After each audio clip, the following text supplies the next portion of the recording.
កុំតែយកមកជួបជាងតន់កុំអីបែកពោះបាត់ហើយខូចទាំងឯក្រង់ខូចទាំងថ្មគប់សពបងប្អូនបាទអញ្ចឹងបានឃើញអានេះ12 Pro Max បាទថ្មវាប៉ោងបុកឲ្យក្រង់ហើបឡើងមកទៅហើយអញ្ចឹងដែរបងគាត់យកមកឲ្យយើងជួយផ្លាស់ប្ដូរថ្មជូនគាត់បាទអញ្ចឹងមិនចាំយូរទេបាទខ្ញុំធ្វើការតេស្ត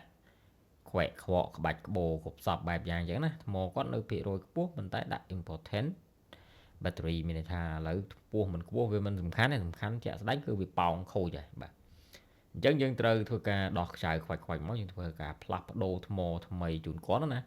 ហើយដើម្បីដោះបានឲ្យមានសុវត្ថិភាពខ្ពស់កុំឲ្យដូរថ្មថែមឲ្យក្រង់ឲ្យគេថ្មីអញ្ចឹងវាពិបាកដែរយើងត្រូវប្រើ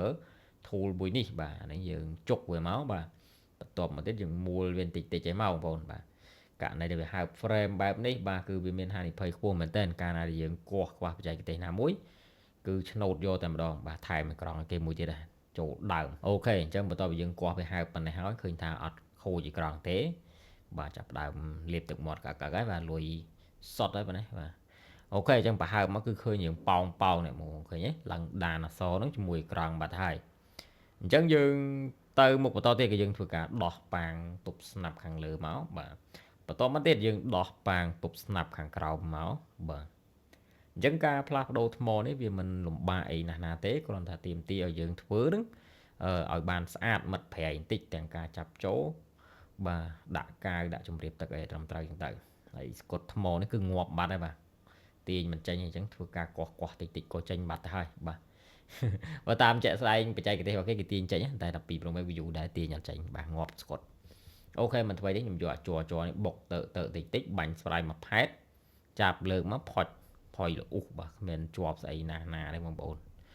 អូខេបន្ទាប់ពីយើងដកថ្មដែលប៉ោងស្ទល់នេះចេញហើយយើងធ្វើការសម្អាតកាវដែលនៅសល់នេះបាទអញ្ចឹងកន្លែងសម្អាតកាវនេះវារៀងយូរវែងឆ្ងាយតាមញ៉ាំដែរខ្ញុំដាក់ឲ្យបងប្អូនមើលតែប៉ុណ្្នឹងទេបាទគឺបន្ទាប់ពីយើងបោចវាចេញទៅហើយអង្គុយបោចយ៉ាងនោះទៀតយូរដែរអូខេហើយបន្តមកទៀតគឺយើងបិទស្កុតបាទតាមត្រូវបិទតាំងដំបូងទៅភ្លេចឥឡូវបិទបន្ថែមបាទបិទការពារកាមេរ៉ាមុខវាមកបាទការពារ scan អញ្ចឹងទៅបន្តមកទៀតនេះយើងអង្គុយសម្អាតអាចដីកាវជំរាបទឹកវាចាស់ងាប់អស់ហើយបងប្អូនគ្មានជាប់ស្អីទៀតទេបាទអញ្ចឹងយើងគួយជូតលុញយូរដែរបាទតែកាត់ចោលហើយជូតទៅស្អាតបានហ្នឹងបាទជូតវាភ្លឹងអញ្ចឹងមកហើយយើងយកនេះអាកាវនេះលាបវាសិនលាបលើទូហ្នឹងដើម្បីយើងបិទស្កុតជំរាបទឹកទៅវាជាប់ហាប់ណែនល្អបាទនេះគឺថ្មីមកទៀតហើយបងប្អូនបាទអូខេបន្ទាប់ពីយើងលាបហើយគឺយើងបិទស្កុតជំរាបទឹកឲ្យហើយមកបាទយើងរៀបចំអាហ្នឹងឲ្យហើយអស់ចាំយើងតម្លាក់ថ្មចូលក៏មិនជាបញ្ហាដែរពេលដែលយើងតម្លាក់ថ្មចូលគឺយើងចាប់ចូលស៊ីលុយតែម្ដងអូខេយើងចកត់វាជាប់ទៅយើងបកអាស្កុតវាមកតង់នេះចេញបាទបន្តមកទៀតយើងយកថ្មយើងមកថ្មរបស់យើងគឺមកប្រអប់បែបនេះតែម្ដងហើយវាអាច fix បានមិនបាច់ចាំកាត់កកាត់អីវែងឆ្ងាយទេបាទគឺបិទផ្លាច់មកនេះបកស្កុតបិទផ្លាច់មកហើយថ្មនេះគឺវាលើសអំពែគូសមបាទហើយនឹងវាមានគុណភាពល្អតាមដែលខ្ញុំតេស្តទៅបាទហើយថ្មមិនមែនទិញពីណាទេទិញតែពីចិនមកនឹងបងប្អូនគ្រាន់ថាវាមានកម្រិតថ្មល្អបាទយកមកដាក់ជូនអតិថិជនយើងហើយការផ្លាស់ប្ដូរយើងក៏វាអែមតាមនឹងដែរ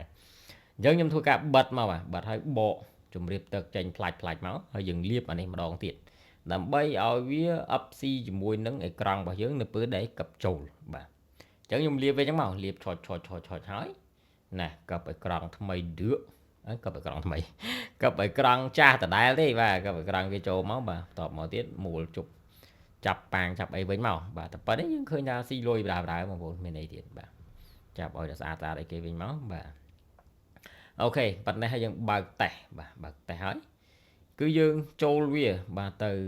repair វាបាទដើម្បីកុំឲ្យវា load important display ហើយវាចេញ use បាទអញ្ចឹងគឺយើង restart មកបាទ restart ហើយណែមកបន្ទូវា load ទៅបងប្អូនបាទ load ទៅអញ្ចឹងហើយយើងរងចាំសិនបាទរងចាំចេញប៉មម្ដងទៀតនេះវា load មកយើងរើសអញ្ចឹងខ្ញុំ connect wifi របស់ខ្ញុំហើយ Mr. T អញ្ចឹងណាបាទអូខេយើង nick វាអញ្ចឹងមកបាទហើយវា config ហើយវាចាប់ផ្ដើម config ថ្មហ្នឹងកុំឲ្យវា load important ហើយនឹងវាដាក់ use path បាទអូខេឥឡូវតើ config នេះយូរដែរបងប្អូនតែខ្ញុំដាក់ speed លឿន12គុណហើយបាទចេញមកម្ដងទៀតនេះយើងចូលទៅមើលម្ដងទៀតអូខេយ៉ាផ្លាច់បាទនេះបាទបាត់យូរហើយនេះបាត់ important ហើយនេះ line នេះ UC បាទអូខេ តែប៉ុណ្្នឹងស៊ីលុយបងប្អូនបាទមានអីទៀតបកអាស្កុតការពារកាមេរ៉ាមុខចេញមកក៏ផែតណាស្មើច្រលគ្មានសើគ្មានស្អីហាប់ណែនម្ដងបាទចាប់ខ្ចៅប្រុច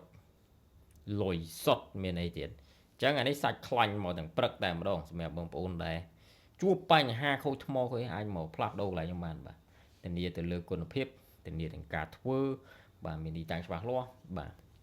តម្លៃសមរម្យបាទមិនថ្លៃមិនថោកអរគុណ ឥឡូវនេះខ្ញុំកំពុងតែឈរនៅលើផ្លូវម៉ាស៊ីតុងស្តុកទូចិនបងប្អូនអាចឃើញបានបាទខាងមុខនោះគឺសាលាបណ្ណាបាទហើយយើងក្បែរមកឆ្វេងចេញមកបាទហើយផ្លូវទៅត្រូវបត់ទៅឡើងខ្ញុំគឺផ្លូវមួយនេះបាទហើយឆ្វេងដៃនេះគឺទូចិនតែម្ដងបាទអូខេអញ្ចឹងបងប្អូនចាំតាមដានទាំងអស់គ្នាខ្ញុំជិះទៅហើយបាទវីដេអូនេះខ្ញុំចង់បង្ហាញពីទីតាំងរបស់ខ្ញុំគឺងាយស្រួលទេយើងជិះចូលទៅផ្លូវហ្នឹងទៅលេខផ្លូវគឺ173បាទឥឡូវគឺខ្ញុំកំពុងតែជិះនៅលើផ្លូវ173បងប្អូនជិះទៅត្រង់រហូតនឹងឃើញផ្លូវខាងស្ដាំដៃទី1បាទអញ្ចឹងយើងអត់បត់ផ្លូវទី1នេះទេយើងជិះហួសបាទមានហាងមួយហ្នឹងបាទយើងជិះហួសផ្លូវទី1រហូតទៅដល់ផ្លូវទី2បាទអញ្ចឹងបងប្អូនអាចឃើញបានបាទយើងមកដល់ហាងកាត់សក់ OTS បាទនៅកែងផ្លូវនេះតែម្ដងដល់គឺយើងបត់ស្ដាំច្បាច់មកខ្ញុំបត់ស្ដាំមកបងប្អូនក៏លេខមើលនៅខាងស្ដាំដៃហ្នឹងឃើញតូបកាហ្វេដាក់ zero កាហ្វេបាទហើយដល់ទៀតបងប្អូនជិះហួសអត់បត់តិចទេបាទបងប្អូនបត់ចូលហ្នឹងហើយប្របងបត់ខ្មៅនេះអាហ្នឹងគឺកន្លែងខ្ញុំឲ្យ Mr. T បងប្អូនអាចមកខ្ញុំបានទីនេះមានលក់ iPad ជួសជុលអីផ្សេងៗហើយទីតាំងកុំព្រីអាចចតឡានចតតូអីមកអេមតែម្ដងបាទហើយទៀតខ្ញុំនឹងធ្វើវាតកវាចេញជាហាងឥឡូវយើងនៅផ្ទះសិនអរគុណ